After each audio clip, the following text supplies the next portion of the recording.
Paulo Celis Garcia, and as many of you know, I'm the observer focal point for the INC Secretariat.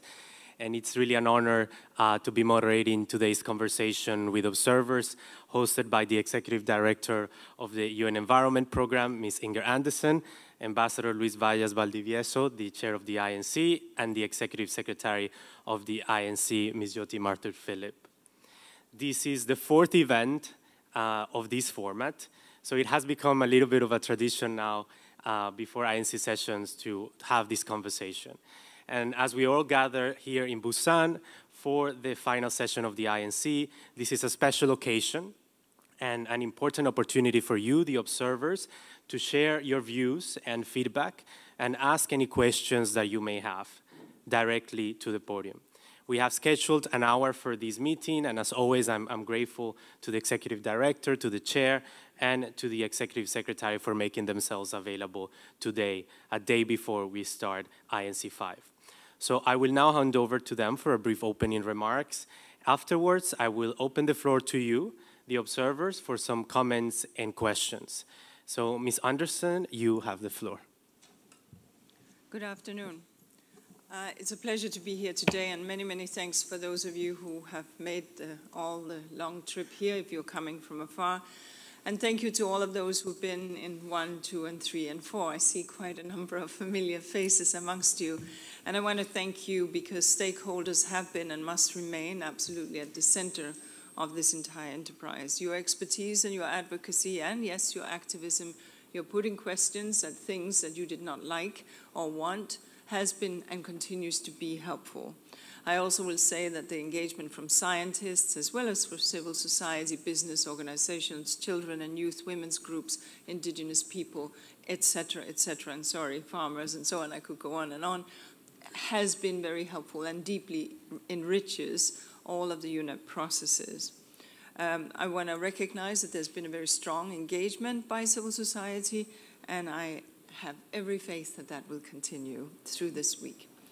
I think that obviously we all recognize the stakes that are on the table right now. This is the final negotiation round as per the approved resolution that is approved under UNEA, and gives it to me to organize this whole process and to deliver back to the world a treaty negotiated, of course, under ambassador to my right. But it's very clear to us at the UN, of course, that the multilateral system, the UN system, is the only place where this kind of thing can be delivered. There is no other place where we can have 193 of our best friends and all of their observers come and discuss and agree on something, and agree on what will be and must be a life cycle approach and with legally binding elements. That's what the resolutions very clearly says. I want to really give thanks to the chair who's put forward, after listening intently for nearly 2 years, to negotiators on where positions were and where he felt that he could strike the best big tent. He could pitch that big tent where everybody could fit under that big tent.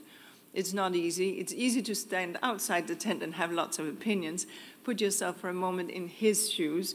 He has put forward a paper that really, I want to give strong support to the chair for his efforts. And it is his, and therefore mine, sense that this is the best chance. This paper is the best chance to move an agreement forward. Now, we recognize that not everybody will get within that paper what they would seek. I also recognize that there are 3 areas where the chair said, look, I need to do more listening, and until I've done so, I'm not ready to put text on the table. That is not uncommon. And this, of course, deals with product designs and chemicals of concern, number 1. Number 2, supply. And number 3, the finance side. Now, we're very happy and we celebrate what was done in Baku. You've heard the Secretary General saying, of the United Nations, saying that he had higher hopes. But a stake in the ground is better than no stake whatsoever. And then one can tighten it as one goes along. And so 300 billion in Baku is not the 1 trillion, but it's 300 billion, which is better than 100 billion. And so everything comes step by step. and I invite you to look upon the chair's paper in a similar way. I will say then that your continued involvement as we move this forward will be critical, but I will also say that this is the week. We are not looking for a second INC thereafter. This is now. We know perfectly where the lines are drawn. We know what the positions are, and no more discussing over those positions will probably change the position. So now is the time for people to see the chair's big tent and come under its canopy. Now, it is clear, of course, that there are some real differences on some key elements, and those key elements are places where we will need to work. And that deals with the 3 areas that I highlighted. But I think it's also clear that in discussion that member states have come here with a clear determination to land this. And to land it because we've gone about a very unusual process. It's highly unusual to have the equivalent of 5 COPs in 2 years. Gosh, 2 years. Normally, we would have had 1 session a year. But UNEA had the courage to say to me, organize this and get it done in 2 years. We've organized this, 5 sessions in 2 years. Now it's in the hands of member states to deliver what is asked for. And that is a final text under the chair's gavel that will set clarity over a text of a treaty that will end plastic pollution, including in the marine environment, with legally binding elements. I want to say that, finally, on the issues where we are seeing concerns, and that deals with, as I mentioned, plastic products and chemicals of concern, supply, and finance, I believe that we absolutely can land this, but that it will take everybody shuffling a little bit into the bus. And so when we shuffle into the bus, there's usually room for 1 more. So the question will be, well, will we then sink to the lowest common denominator? And many of you have brought that to me. No, that would be pointless. We're not here negotiating waste management treaty, and I think we've all made that very clear. But we are here to end plastic pollution, and whilst we may not get every element that we would wish for, there are certain elements that have to be there, and that we get through a stake in the ground.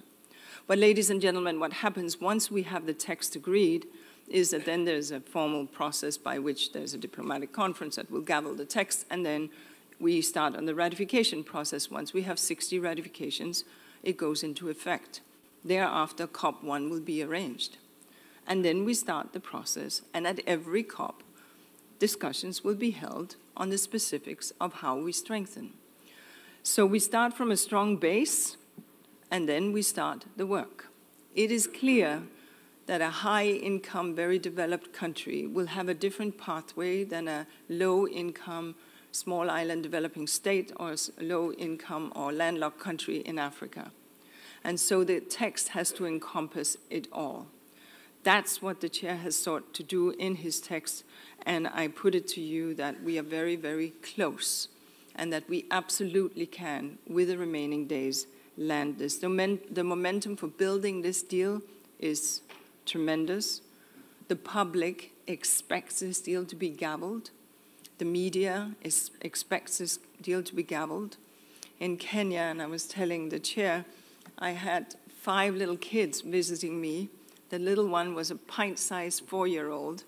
And there were 10,000 kids who had written letters to the chair and to myself with their own handwriting from across Kenya. They were the sweetest tear and emotional letters that you could imagine. But these children, in their own words and in their children's drawings, have made it upon us to deliver this because the world is watching. Thank you very much.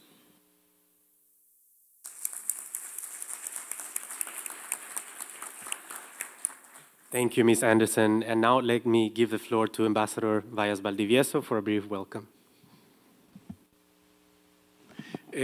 Thank you very much, Andres, and good afternoon to all of you. So nice to see you, like the Executive Director say, familiar faces, new faces, but always, always, I feel so comfortable and nice to be here with you. Thank you very much, Executive Director, for your words. And I will take the last part you mentioned, because I remember one of those drawings was from a little boy, I understood, yes, a little kid, drawing his house, his family, and his sister. And his message was, please save my sister from plastic pollution. So thank you for reminding us those drawings and those messages from the kids in Kenya. Well, dear friends, this gathering is especially significant as it coincides with the opening of our INC-5, our final and crucial meeting of this process. Once again, member states will come together to work toward a legally binding instrument to address the urgent plastic pollution crisis. The decision made during these negotiations will shape the future of nations by tackling one of the most sensitive issues of the global agenda. As we all know, plastic pollution is not just an environmental issue. It is a global crisis with far-reaching impacts on diverse areas of human life. An estimate of 8 to 10 million metric tons of plastic waste enter our oceans every year, making up roughly 80% of all marine pollution. This waste endangers marine life, disrupts ecosystems, and threatens the livelihoods of millions who depend on healthy oceans. The risks that are provoked on human health are alarming. Microplastics have been found in water, food, and in the air, and even, as you know, in human body, posing potential hazards such as cancer, reproductive issues, and other long-term health effects. This isn't an abstract problem. It touches all of us. It affects the food we eat and the air we breathe. For indigenous communities and vulnerable populations, the stakes are even higher. Plastic waste contaminates their lands and waters, jeopardizing their health, cultural heritage, and economic resilience.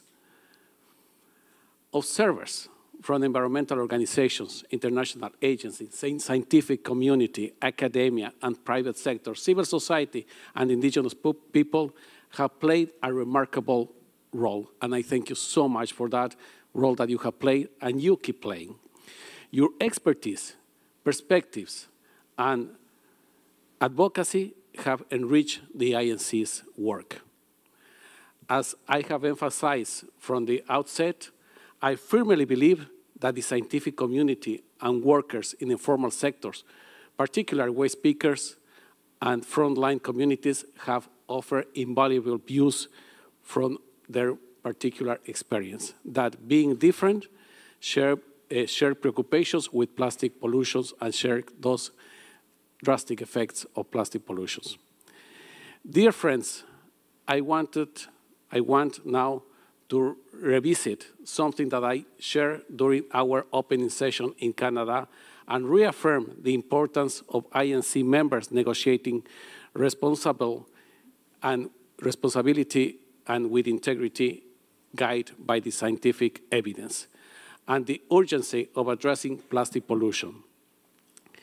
The treaty under negotiation represents an extraordinary opportunity to confront these challenges directly. It focuses on 3 key goals: safeguarding the environment, protecting human health, and supporting sustainable economic growth. Achieving these goals requires ambitious actions, innovation, and most importantly, collaboration among nations. The treaty must provide a legal multilateral framework to advance these objectives and foster international cooperation. Of course, differences remain. Shared concerns and points of divergence exist among and within nations. Yet, I believe a shared understanding has been emerging at INC. We must strike a balance by creating a robust framework that respects the interests and concerns of all parties. Collaboration must be rooted in trust, transparency, and accountability. This treaty is once-in-a-generation opportunity to develop a global solution that not only addresses the plastic crisis, but also sets a new standard for international collaboration. Today's gathering here in this beautiful city of Busan reminds us that while our perspectives might vary, our long-term goals must align. Together, we can craft a treaty that protects our planet, safeguards human health, and ensures a sustainable future for generations to come. Thank you once again for your dedication and partnership in this shared mission. Let's work together with this challenge with urgency, creativity, and collaboration that it demands. Once again, wonderful to be here, and thank you so much for the hard work that you carry out. Thank you very much.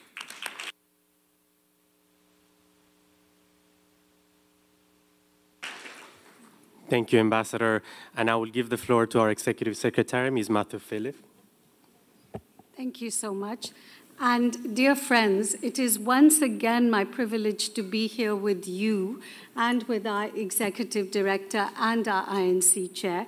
Since this is your time, I will be extremely brief since everything has already been said. I just want to take the story of the letters one step further, because at the direction of our Executive Director, we now actually have these letters for you to see. They are printed on a banner or several banners around the House, and they will be coming up soon. They will also be put as screensavers and that we will put up in between the plenary sessions so that you can also look at these wonderful letters that were sent to the INC process and therefore to you also from these children.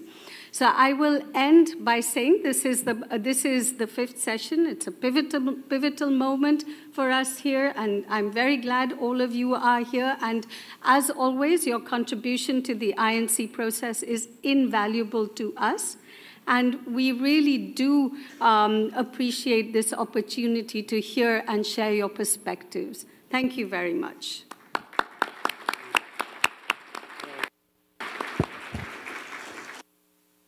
Thank you, Ms. Matthew Phillip. And dear observers, we will now open the floor to you for comments and questions. So please raise your hand if you wish to intervene. But when you're given the floor, please state your name and organization.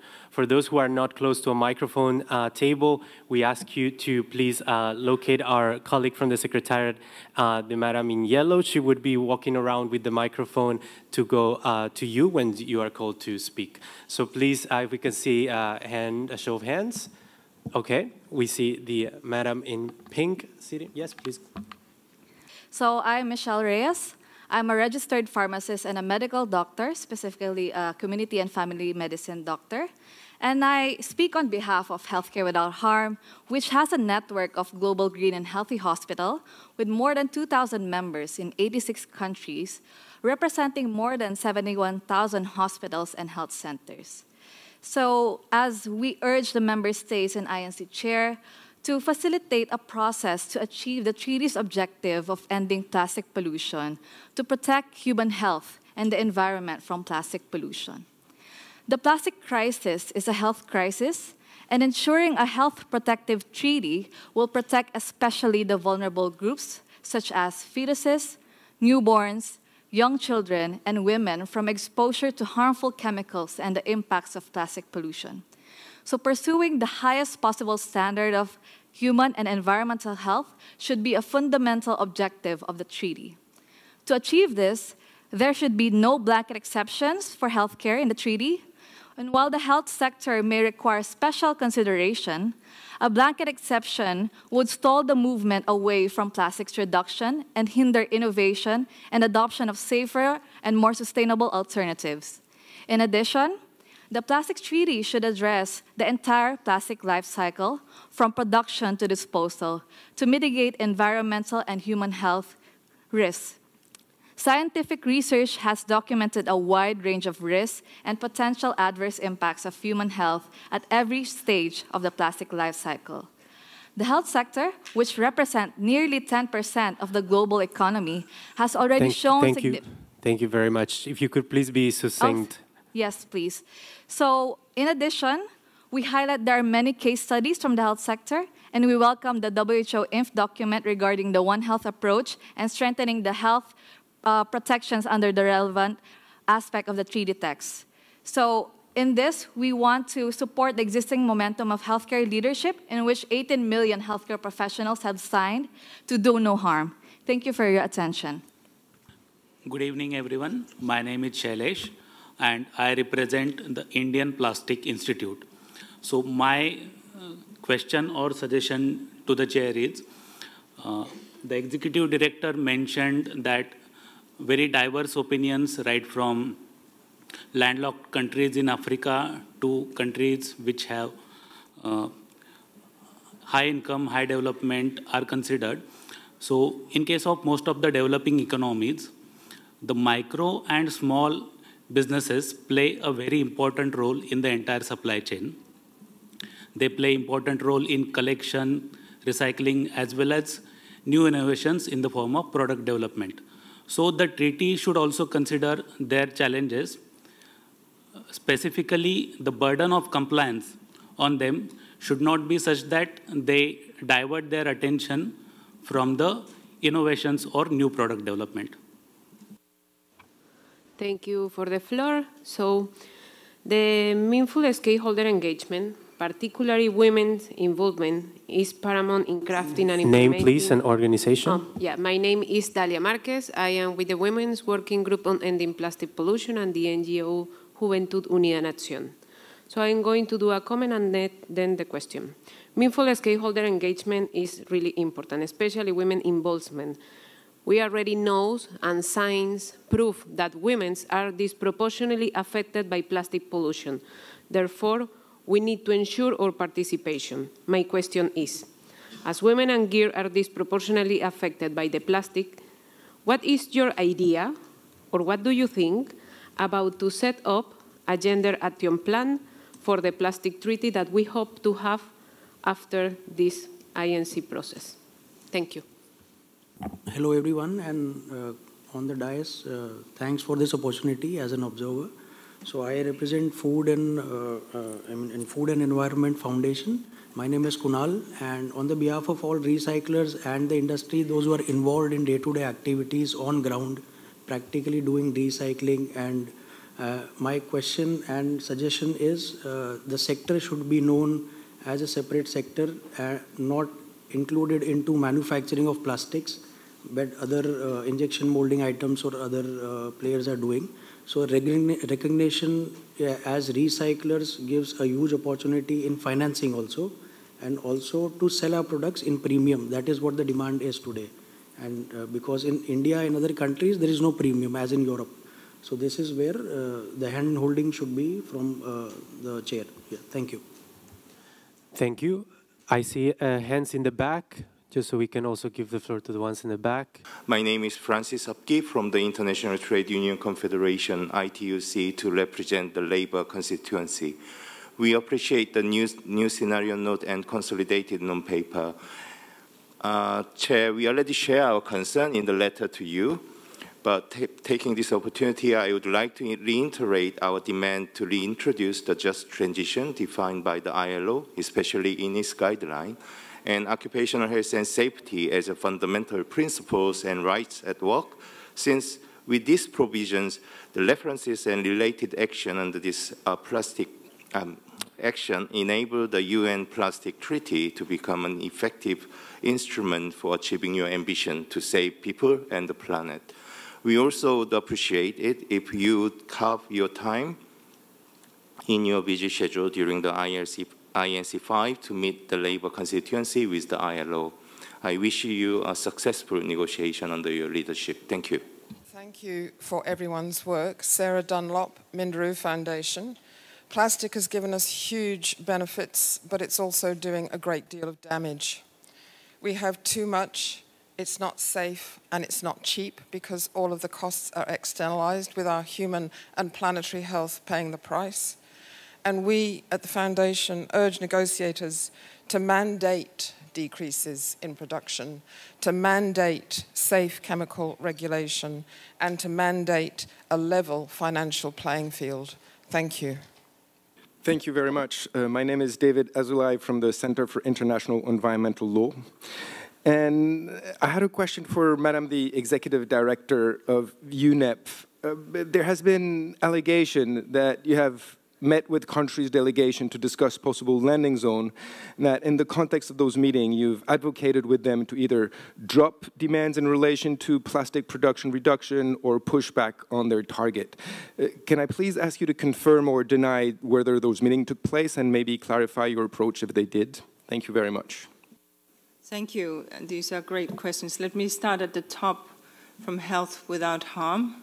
And thank you. I think we've heard from this group at every INC more or less, and this has been very helpful, of course, at the end of the day. And also we give appreciation to our WHO colleagues. We at UNEP work very closely with them, as you may or may not know. And of course, I think the chair has heard very loud and clear your calls for no blanket exception. I'm looking for the lady, but she's, there she is, yes. And I don't think that his text gives that at this time, but of course there are elements in the text yet to be written, so your point is very well taken. To Shirish from the Indian Plastic Institution, I think that was it. The point about micro and SMEs playing an important role and the burden of compliance, I think that's well understood. At the same time, we are seeking to negotiate something that is global. I think many countries, India included, will always insist on language that, and you will see the language of the chair highlights the sort of differentiation. Nevertheless, we would very much hope that over time everyone will get to the same point, because that is where we can then permanently close that plastic tap.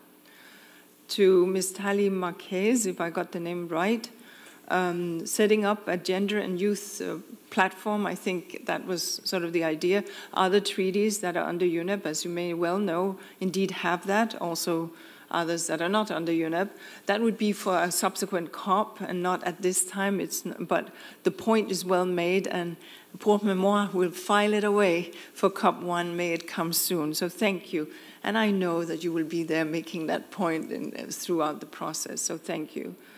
From Mr. Corral, food recyclers, if I understood, sorry, food and recyclers, just to say that I agree with you that each sector is unique. One sector, say, is the polymer production sector, another is the food, consumer goods, etc. And the recyclers are, in many, especially in the global south, playing a very, very important role under difficult conditions, which of course one would want to see through this treaty, a more just transition, more decent work, which goes right back to what our colleague from the trade union organization said. How can we ensure that those who today work on combustible, massive, very dangerous open dump sites can work in more decent workplaces and get the job done? And how will the finance align up with that? Well, to a degree, but only to a degree.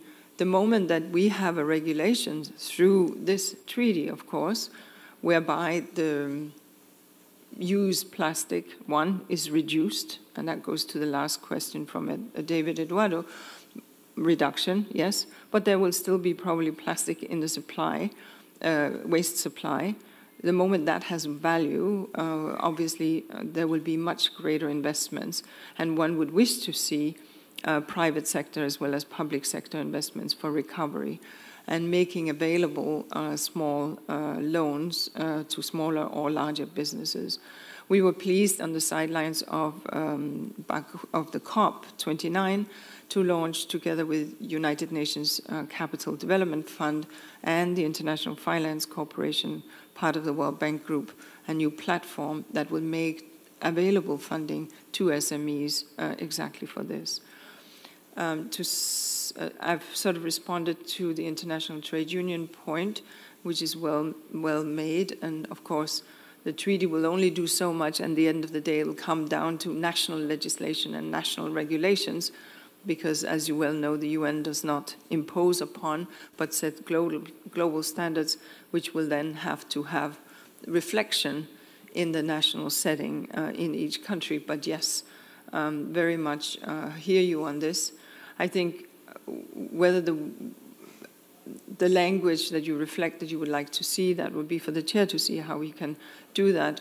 But I think in the UN, we speak about just transition from fossil fuels, and clearly we understand very well it is a defined term in the UN setting. To Sarah from Minderoo, thank you on the role that Minderoo has played throughout, shining a light on health as well as production decreases and so on. And we very much appreciate that very, very informative and scientific on-ramp that you have taken throughout. And I'm sure that everyone will be listening very carefully to the work that comes out of Minderoo. And finally, to David Eduardo, I think I got your name right. Yes, there have been letters written about me from your good selves as well, and I thank you for that. I will meet with everyone at every stage of the way, as I have done, as I'm doing in this very minute. And I will obviously meet with member states and hear them out from the entire spectrum of the 193. And I will meet with local businesses, be it small SMEs or foundations, be it Minderoo, or be it large businesses. And I will feel under no obligation not to do that. That was a double negative. But I will feel under obligation to do just that, because it is my job to deliver a treaty that meets the instruction that the United Nations Environment Programme gave me, i.e. the life cycle approach, with clarity over also, as you will have seen in the resolution, sustainable production and consumption. And to do that, we need to speak with all voices. Thank you. Thank you very much, and thank you so much for your comments and questions. I will try to answer in just a general, one single answer. What do we want to see the 1st of December? At the end of this session, we want to see a treaty that will have credible rules that will combat and end plastic pollution. We would like to see that. We also want to see that this legally binding instrument will be implementable, that countries that signed and then later on ratified this agreement, this treaty, will be able to implement this treaty in their countries. So it needs to be implementable.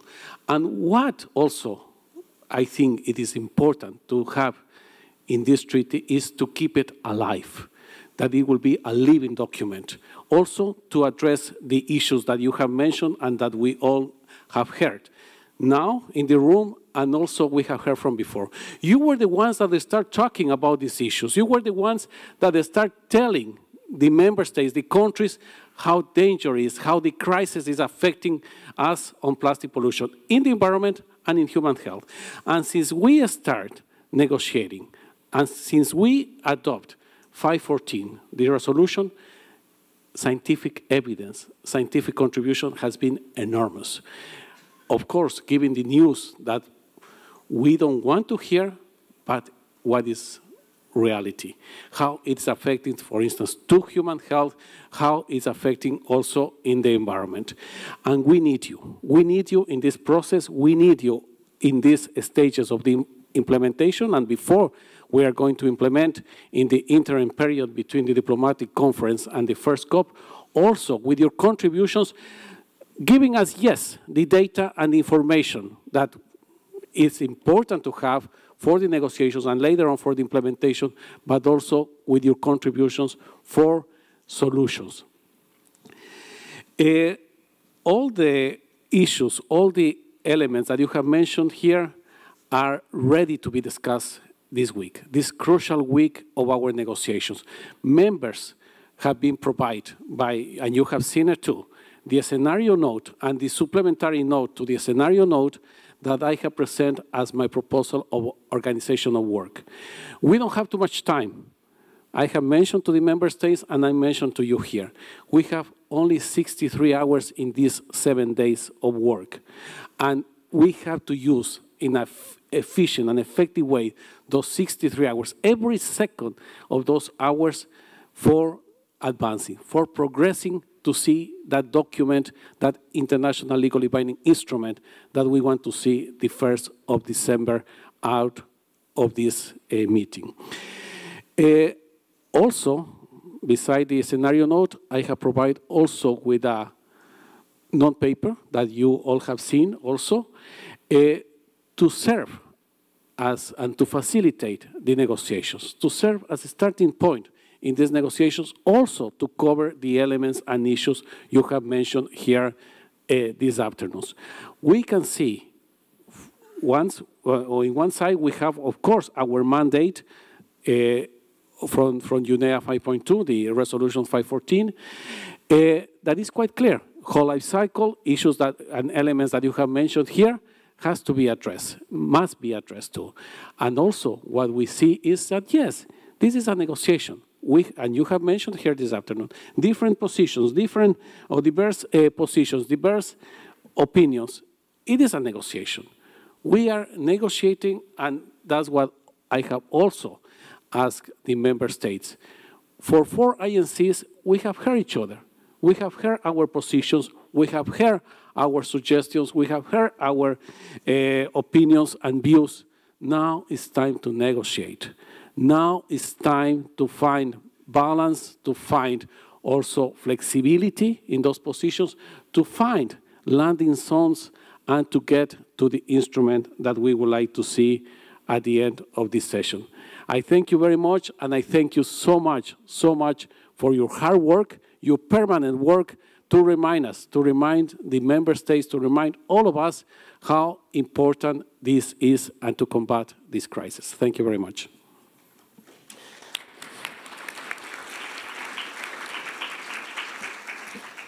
Okay, we go back to the floor. For those who, please raise your hand. Okay, I see a show of hands. We start with the gentleman on this side. Please go ahead. Muy buenas tardes, muchas gracias. Un saludo muy especial al presidente, a la doctora Inger, a la doctora Yotti, al secretario.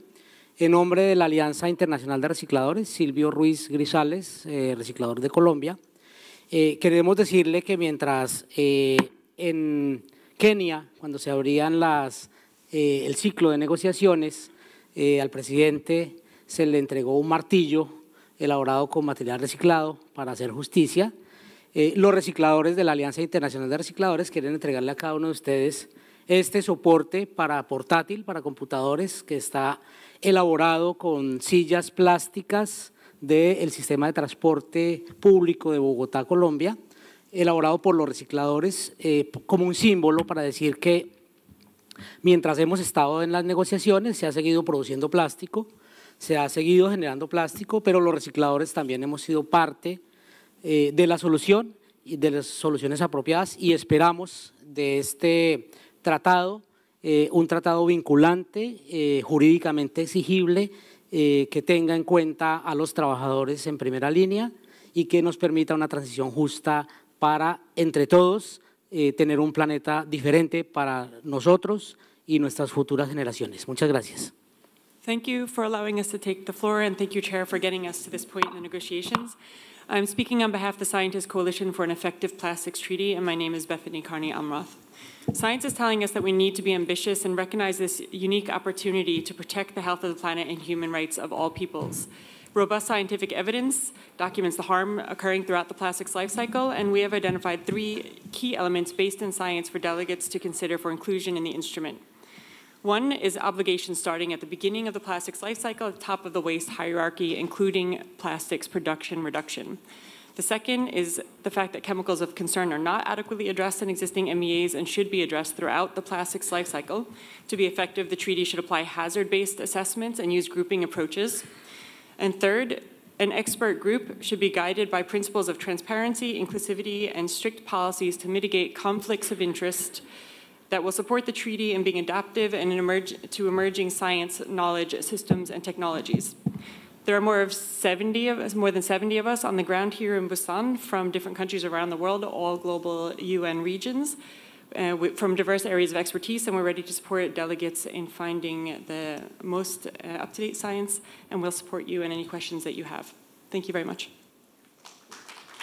Thank you, Madam Executive Director, Madam Secretary, and Chair Valles. I am Dr. Jamal Ajin, Science Policy Advisor, Break Free from Plastic, United States.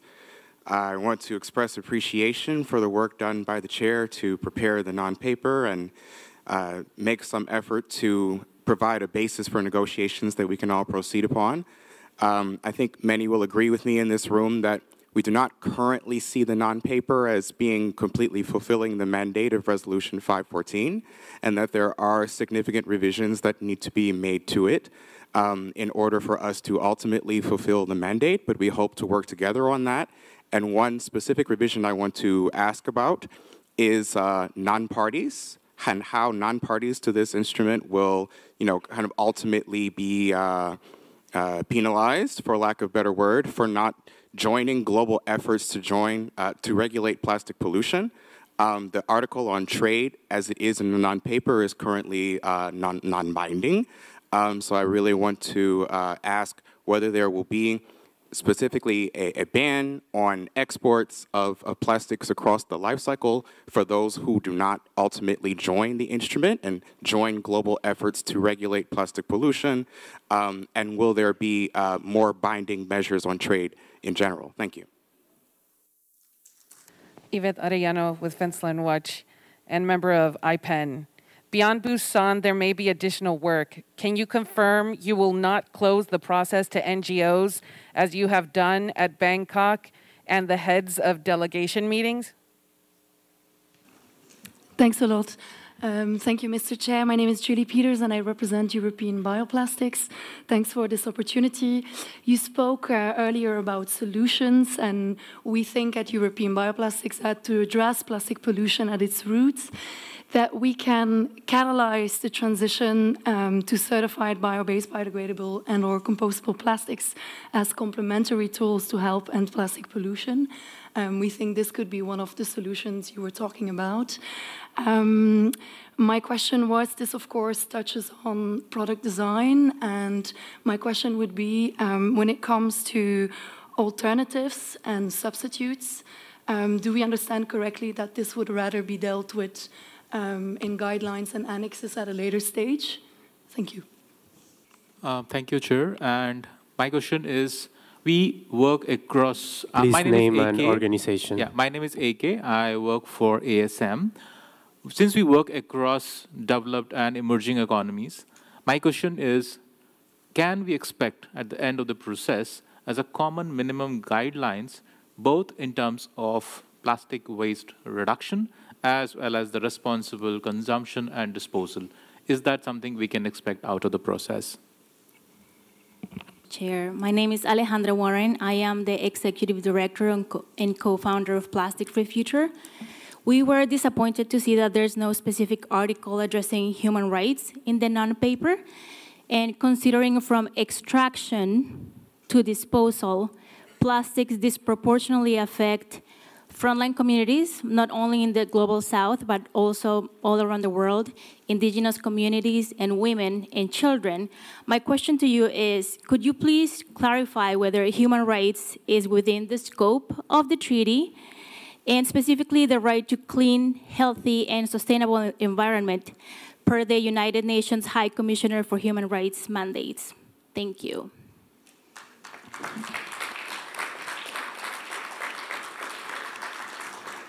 Good afternoon, Christopher Chin with CORE. My question is a logistical one. Many folks in this room and throughout these negotiations do not use English as their first language, and negotiations can be challenging for them, especially some of the folks with smaller delegations. And I wanted to ask about our support for interpretation. Yes, good afternoon. My name is Monty Simas. I work with the Ocean Cleanup, which is an international nonprofit that develops and deploys technologies to rid the oceans of plastic. We're grateful for the chair's non-paper, particularly the inclusion of the obligation for parties to collaborate on remediation of legacy plastic pollution in areas beyond national jurisdictions. We just wanted to highlight that addressing legacy plastics effectively requires access to accurate and comprehensive data. Therefore, we'd like to emphasize the need for a global framework for data collection and monitoring for managing, measuring, and reporting on the effectiveness of this treaty. Thank you. Thank you very much. Maybe this time I'll take it from the bottom and working my way up. So that would mean Matthias Simons, I think, from Ocean Cleanup. First of all, thank you for great work that you do. And you've really been shining a light on both solutions, but also the immensity of the problem. We at UNEP at this moment, it's still in beta form, but we are trying to get some data from many, many sources to put it into the World Environment Situation Room, which is an online platform. And it's clear that one will need to have enhanced global data collection with pushes and pulls from sort of a federated hub where the data will come from. And this is something that will have to be built over time, but it will be critical to build that. And we from UNEP are determined to do it with many, many friends, including your good selves, I should hope. On the issue of language, I'll leave that for the Secretariat, but obviously we work in the UN languages, and in the formal sessions, they are all translated. But my colleague Jyoti can provide more information. To what I heard as Alexandra Morain, who is disappointed on human rights, I think obviously we all celebrated, and you may or may not know that we at UNEP worked very hard to see what was gavelled in the Human Rights Commission was then also gavelled in the United Nations General Assembly the following year. That was a massive achievement to see the gavelling of the recognition as a human right of the right to a safe, clean, and healthy environment. That right stands unassailably, and this is, we celebrate. We also celebrate the many court cases which are beginning to go, where people are invoking that right in a variety of settings. We also celebrate the fact, and you may have seen the latest issuance of UNEP's Human Rights and the Law, where we highlight how many laws have now since been amended, reflected, or in the process of being amended. And we, of course, to recognize that right, we also celebrate the constitutions that exist and all are being amended precisely to reflect that. And of course, we celebrate the fact that this is slow in coming, but we're seeing more and more green courts and green prosecutors or otherwise well-informed sides of the judiciary that pick this up. With respect to the specific on human rights at this point, you have the chair's paper before you, and you can see that, however, it obviously operates under the overarching principles that you mentioned, which are now recognized at the General Assembly level and therefore stands unassailably so. To the gentleman whose name I didn't catch, but who was from ASM, and if I understood well, some common minimal guidelines for design, I think, and common for product design, and common minimum guidelines for recyclability. I would hope, but again, this is the element on the Article 3 that the chair is yet to put out text for, but clearly that's part of the conversation that the chair, I would be assuming, is having precisely now to see how to construct that to, as I said, have everybody under the big tent that he's pitching up here. European bioplastics. This is, I mean, we're dealing with a problem, and therefore with all traces of plastics in the environment. So it would depend what the traces are of the biodegradable. This is a bigger conversation that I can't answer here, because if there are traces of the biodegradable with chemicals and or hydrocarbons that would go into the environment, one would need to discuss that. But there are elements of biodegradable products, look-alike plastics, if I can say it this way, that are made of elements that have no traces as such. But it's a broader conversation. This treaty will not go into that, but will encourage substitutes that do not have other environmental harms, etc. To Dr. Jamal, as I think the name was, Science Policy Advisor. So in the UN, there's no penalty that one can put on non-parties, other than they are not part of the bigger party. Invariably, if it's one or two parties, they would wish to trade with the rest of the world, they will slowly come into compliance, even if they are not a party. I hope that makes sense, because they otherwise would not be able to engage. If this is now, if the world has decided thus, and the product has to be packaged thus, whatever it may be.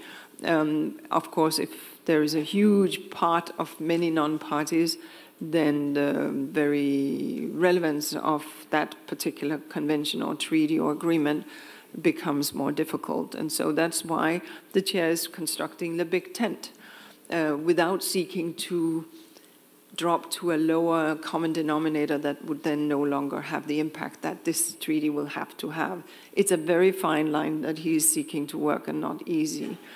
And then I didn't catch the name, from the science community, but thank you. And thank you for the 3 issues that you highlighted on the obligations of the waste hierarchy, which I think we very much understand. On the critical issue of chemicals of concern, I hear you talking about hazards-based. I get it. There are big discussions, as you well know, risk-based or hazards-based, TOSCA or REACH. It's complicated. It's in the hands of member states. We'll see where it lands. And of course, conflict of interest is a reality that we're dealing with in all our treaties. And once one has a treaty text, one will also be able to take that on board. It is, however, an area that a number of NGOs have raised with pertaining to the makeup of delegations. When we are still in the negotiation rounds, we don't have the ability to deal with that. But as you will have seen, in all other treaties, we have rolled out, whether it's in UNFCCC or elsewhere, conflict of interests, usually in COP1 or COP, excuse me, or COP2. Excuse me. Thank you. Thank you. Thank you very much, and thank you for these new comments and questions. We are, again, you know, working, negotiating, and we are going to agree on a text that we will see the 1st of December. But please have in mind that to have this treaty is not the end of this process. It's not the end of that we are looking. It's not the ultimate goal. Of course, it's an important tool. It's that tool that we need to combat and to end plastic pollution. So this will, as I said before, has to be a living process, a live document that will be strengthened and stronger in the future. About the non-paper, and I receive your comments, and I thank you for those comments that you have said is not complete, we are missing this, we are lacking that, we not mention something. I'm aware of that. I'm aware of that. I'm the chair for the whole membership. I have worked, and I will keep working in a neutral, impartial, and inclusive way, with transparency, of course. And I know what you mean. Thank you. And I know what you mean when you say that it's not complete. And I have presented this document to be the starting point of these negotiations in INC-5 and to build on this document, to facilitate, as I mentioned, the negotiations. So that's the idea on this document. And I have received the same comments from member states. There is not one single delegate, one single person has said, oh, I'm so happy with your non-paper. There is no single one. At the same time, I have heard broadly from everybody that the compiled text, the compilation text that we had after INC-4 in Canada, it will be very difficult to work with. It will be even other adjectives like impossible to work with. And that I have heard from actually all members. So I think I think all we are on board, and I'm confident that we will be working with that document as a starting point to enrich that document, to build on this document. About all the elements that you have mentioned, solutions, guidelines, well, human rights, etc. Well, once again, you know, we are in this negotiation with this ongoing process, ongoing negotiations. My role as chair is to give the space to guide also these negotiations to the members to negotiate. Members are negotiating. Members will be negotiating these 7 days, those 63 hours that I have mentioned, and my obligation, my duty as chair is to give the space and for that negotiation. This is a member-driven negotiation, and we will see them. And I have asked the member states to go into negotiation mode as soon as possible, as quick as possible, after our opening session and after our session in plenary on tomorrow, on Monday. It's tomorrow, yes. I just want to underline about the human rights and what it has been mentioned, you know. But the treaty that we will produce, it will also be positive on the human rights, because we are combating and we have the goal to end plastic pollution, and that also will go in the line of human rights of our people and promoting those human rights. And this instrument will interact with the rest of the international law that we have in the international community, including international human rights law. So that's the idea, and once again, you know, that's also what we are negotiating, to have this living document and to end plastic pollution. That's our goal. This is an important tool, and we are negotiating, and with your help, with your assistance, to have this effective instrument for the 1st of December. Thank you.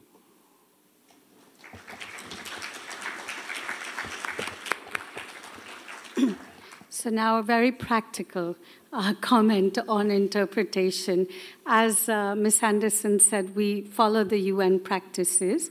We have interpretation in all 6 languages of the UN in plenary, but in contact groups and other informals, it will be in English. And it is, and this is the UN practice that we are following.